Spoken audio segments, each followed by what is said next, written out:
most electric running back in CFL history. Michael Pinball Clemons was famous on the field for his ability to outmatch men twice his size.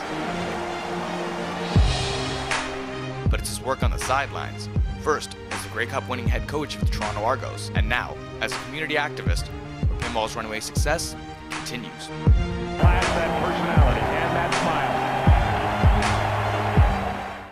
smile. All right, so Michael Pinball Clemons. There might not be a single name more synonymous with Toronto sports than your own, and I want to talk about that name, Michael Pinball.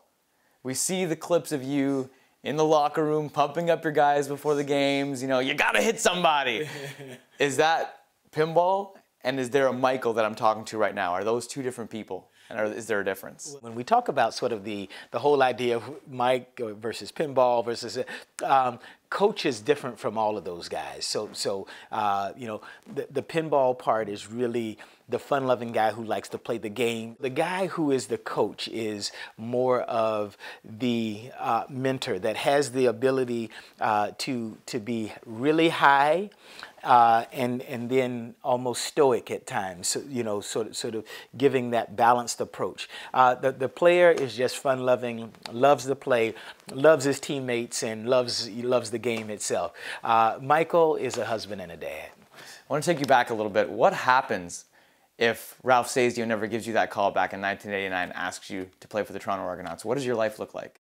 So, you know, my life was kind of planned out. I chose to go to William & Mary because it wasn't a big football school, but it was the second oldest school behind Harvard. And so being 5'5", you know, not a big future in football, right? Yeah. So I chose more of an academic school. I interned at a company called Honeywell. My degree's in economics. Then from there, I wanted to run my own business for 10 years. And then after that, I was going to go back to school and coach.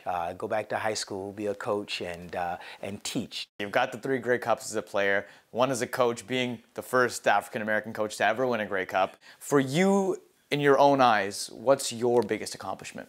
For me, my greatest accomplishment is being a husband and a dad. As I mentioned, I've been with my bride now. Will be 21 years this June, and I live to serve her. And it's just wonderful to have a great family and live in a place that not only provides opportunity, but gives you an opportunity to pass that along to other people as well. I have a quote from you that actually says, the foundation of our existence is the family. And that really speaks volumes to me. It really resonates with me. What exactly did you mean by that? What does that mean?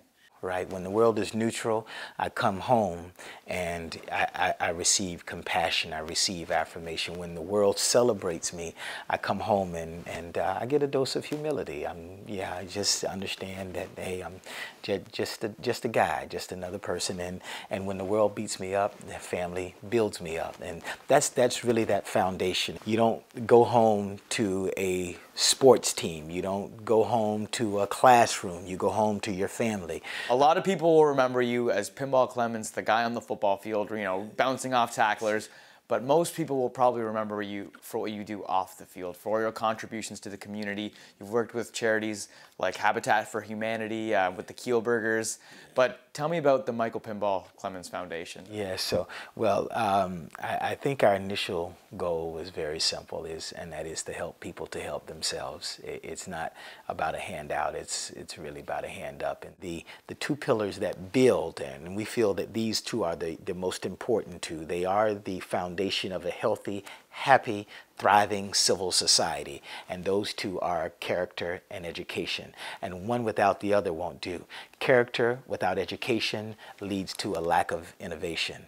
Education without character, right, leads to, well, a modern day recession, I guess we can point to. It really is balancing those 2 ideas. Martin Luther King said it this way. He says the concepts of love and power have been contrasted as polar opposites in our society. In order to exercise love, we must resign ourselves of power and vice versa. He said, though, but love without power is sentimental and anemic. Power without love is reckless and abusive. Indeed, power at its best is love. The 2 are synonymous.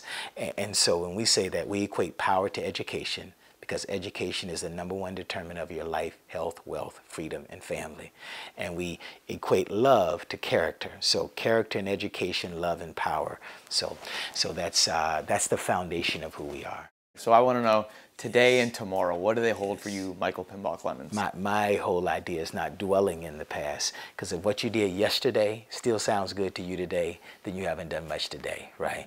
What we're to do is still ahead of us, and what tomorrow holds, we're very excited about where our foundation is, and we already have a scholarship program, a computer program, Build a Home with Habitat for Humanity each year, amongst other supporting other programs, but we'll be moving now more vigorously towards our local community goals. So we're really excited to come home. And I wish you all the best with your foundation moving forward. And I want to thank you again for doing this. This has been an absolute honor and a privilege to sit down and speak with you in your home. Absolutely. Good.